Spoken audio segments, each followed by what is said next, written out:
What's going on today, guys? First and foremost, thank you so much for purchasing this digital map product. It means so much to me and it really helps support this business and keep this business running. So thank you so much for your support. Now there's a couple ways to use this digital map. You can use it through Google Earth on your desktop, or you can use it on your mobile device through Google Maps. So I like to use the digital map on Google Earth when I'm at home on my desktop computer in advance when I'm looking to travel to any of these places. And through Google Earth, it just gives me an idea of what the location looks like and some things around that area. So I'd recommend using the map on your desktop computer when you're planning trips in advance. So the first thing you're going to want to do is download Google Earth on your desktop computer if you don't have it already. It's absolutely free to download, so all you have to do is just open up any search engine and just type in Google Earth, and it should be the first thing to pop up. You can go ahead and just click the download link that's underneath of it. Choose Google Earth Pro for desktop, and then just go ahead and download that and follow the prompts to download that program. Once you have Google Earth installed on your computer, just go ahead and open it up. This is always kind of a fun part, opening up this program, because it makes you feel like you're in outer space and you just kind of go around planet Earth.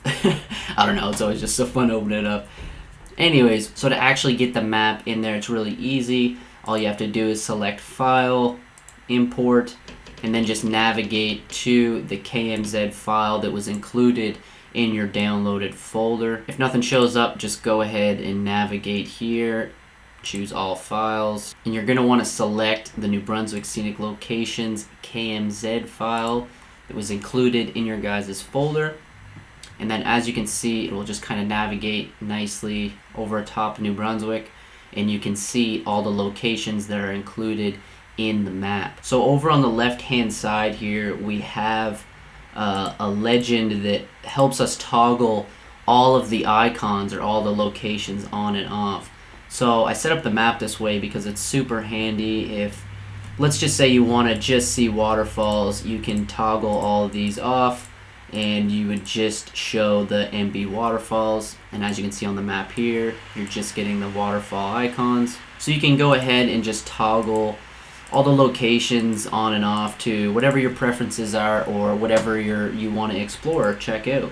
So once you guys have figured out the locations that you want to explore in your next adventure, you can go ahead and check out that same location on your mobile device, and then you can use Google Maps that'll actually give you directions on how to get there. So when you're driving in your vehicle and you're actually traveling to the location, you can use your mobile phone and the GPS to get you there. So go ahead and check out the next video, how to use on mobile device, and I'll explain to you guys in there how to use it on your phone so you can get directions to the locations.